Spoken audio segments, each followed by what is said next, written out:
বিশ্ববিদ্যালয়ে সাধারণ শিক্ষার্থীর যে শিবির নামে একটা গোষ্ঠী, কখনোই আমি একজন শিক্ষার্থী হিসেবে বলতে চাই যে যে আইন হাতে তুলে নেওয়ার মতো কাজ এটা মানে জনপ্রতিনিধির কাছে কাম্য হতে পারে না। ঢাকা বিশ্ববিদ্যালয়ের কেন্দ্রীয় ছাত্র সংসদ ডাকসুর একজন কার্যনির্বাহী সদস্য সর্বমিত্র চাকমা। গত 2 দিন ধরে সর্বমিত্র চাকমাকে নিয়ে চলছে আলোচনা সমালোচনা। গতকাল সর্বমিত্র চাকমা তার ফেসবুক পোস্টে তার পদত্যাগের বিষয়ে একটি পোস্ট করেছিলেন। ঠিক ঢাকা বিশ্ববিদ্যালয়ের শিক্ষার্থীরা তার এই পদত্যাগের সিদ্ধান্তটিকে কিভাবে দেখছেন, চলুন দেখে আসা যাক। ফার্স্টে বলবো আমি সাধারণ শিক্ষার্থী না, কারণ আমাদের বিশ্ববিদ্যালয়ে সাধারণ শিক্ষার্থীর যে শিবির নামে একটা গোষ্ঠী। আমি বিশ্ববিদ্যালয় একজন কবি বিশ্ববিদ্যালয়ের আবাসিক শিক্ষার্থী, সচেতন শিক্ষার্থী, কোনো রাজনৈতিক গোষ্ঠী না। তারপরে সর্বমিত্র যেগুলো করতেছে, সর্বমিত্রের কাজগুলো পজিটিভ নেগেটিভ দুইভাবে দেখা যায়। সর্বমিত্র শিক্ষার্থীদের ভোটে নির্বাচিত হয়েছে, ডাকসুর একজন সদস্য, কিন্তু বিশ্ববিদ্যালয়ে অবশ্যই একটা প্রশাসন আছে। ডাকসু বিশ্ববিদ্যালয় প্রশাসনের সহযোগী, কিন্তু কোনোভাবেই নিজের হাতে আইন তুলে নেওয়াটাকে আমরা বিশ্ববিদ্যালয়ের শিক্ষার্থীদের পক্ষ থেকে সঠিক কাজ বলে বিবেচনা করছি না।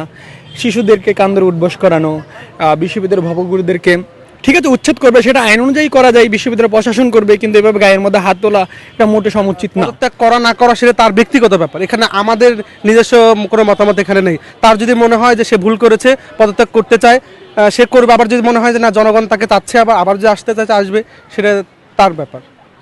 বিতর্কিত কাজে যে আইন হাতে তুলে নেওয়া যাবে না, সে জনগণের বা শিক্ষার্থীদের ম্যান্ডেট নিয়ে এসেছে, এই অনুযায়ী কাজ করবে, প্রশাসনকে সহায়তা করবে, কিন্তু ছায়া প্রশাসন সেজে নয়।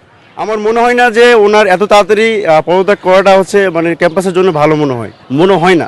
কারণ দেখেন, আপনি একটা ডাকসু সদস্য, আপনাকে নির্বাচন করছি আমরা আমাদের ভোট দিয়ে যখন আপনাকে নির্বাচন করলাম, সো দায়বদ্ধতা আমার প্রতি আপনার মানে সবচেয়ে সর্বোচ্চ লেভেলে চলে গেছে। এখন আপনি পদত্যাগ করবেন কি না, আপনাকে যে কেউ চাপ দিচ্ছে কি না, সেটা আমরা আগে বিবেচনা করব। সেই অনুযায়ী আমরা যদি চাই যে হ্যাঁ ঠিক আছে, আপনার এখন না থাকা আমাদের ডাকসুর জন্য ভালো কিংবা আমাদের ক্যাম্পাসের জন্য ভালো, তখন আপনি পদত্যাগ করতে পারেন। কিন্তু যেখানে আমরা আপনাকে ভোট দিয়ে জয়যুক্ত করলাম, সেক্ষেত্রে আমরা না জানিয়ে কিংবা আপনি আমাদেরকে কিছু না বলে হঠাৎ আপনি পদত্যাগের ঘোষণা দিলেন, এটা আমাদের ক্যাম্পাসের জন্য কল্যাণকর না। কাজ করেছে ঠিক আছে, বাট ভালো কাজের পরিমাণও আছে অনেক। তো সেই হিসেবে আশা করছি সর্বমিত্র তার এই সিদ্ধান্ত থেকে সরে আসবে। আমরা চাচ্ছি যে সে যাতে পদত্যাগ না করে, তার শপথে সে বহাল থাকে। সর্বমিত্র চাকমা আমাদের বিপুল সংখ্যক একটা শিক্ষার্থীর ম্যান্ডেট নিয়ে এখানে বসেছিলেন।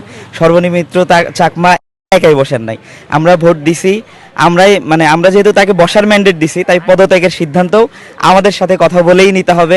আমাদেরও জিজ্ঞেস করতে হবে যে আপনার ম্যান্ডেট নিয়ে আমি বসলাম, আমি করতে পারতেছি না, আপনারা কি বলেন। সো আমরা সমর্থন করি না সর্বমিত্র চাকমা পদত্যাগ করুক, এটা আমরা সমর্থন করি না। আমরা চাই যে উনি যেভাবে কাজ করতেছেন, আমরা চাই যে আমরা যে ম্যান্ডেট দিয়ে যে আশা নিয়ে যে আশার প্রতিফলন দেখার জন্য তাকে ভোট দিয়েছি, একেবারে ডাকসুর মেয়াদ শেষ হওয়া পর্যন্ত তিনি তার কাজ অব্যাহত রেখে যাবেন। আমার মতে তার পদত্যাগ না করাই উত্তম। কারণ হ্যাঁ, তার কাজটা ঠিক হয় নাই, যে বাহিরে যারা বহিরাগত যারা এই আপনার সেন্ট্রাল ফিল্ডে খেলতে আসছিল, ওদের কান্দে উঠবোস করানো ঠিক হয় নাই। ওদেরকে হয়তো সতর্ক করে বের করে দিতে পারতো, বা অন্য কোনো ওয়ে করতে পারতো। শারীরিকভাবে যে হেনস্থাটা, এটা করা ঠিক হয় না। তবে এর বাইরে ও যেসব উদ্যোগ বা কাজ নিছে, আমার কাছে এটা পজিটিভই মনে হয়েছে। আর সে তার পদে বহাল থাকাটাই আমি মনে করি সঠিক সিদ্ধান্ত। ফার্স্ট অফ অল আসলে যে ইলেকশনটা হয়, সেই ইলেকশনটা আসলে 1 বছরের একটা ম্যান্ডেট নেওয়া হয়। সো প্রত্যেকজনকে আসলে ইলেক্টেড করা হয় যে সে 1 বছর থাকবে। সো এর ভিতরে যদি কেউ একটা পদত্যাগ নিতে চায়, সো অবভিয়াসলি একটা রিভোট তো হওয়া উচিত। যে কেউ যদি আসলে মাঝখানে আপনাকে ছেড়ে চলে যায়, সে ভালো করতেছে নাকি খারাপ করতেছে সেটা হিসাবটা পরে আর কি।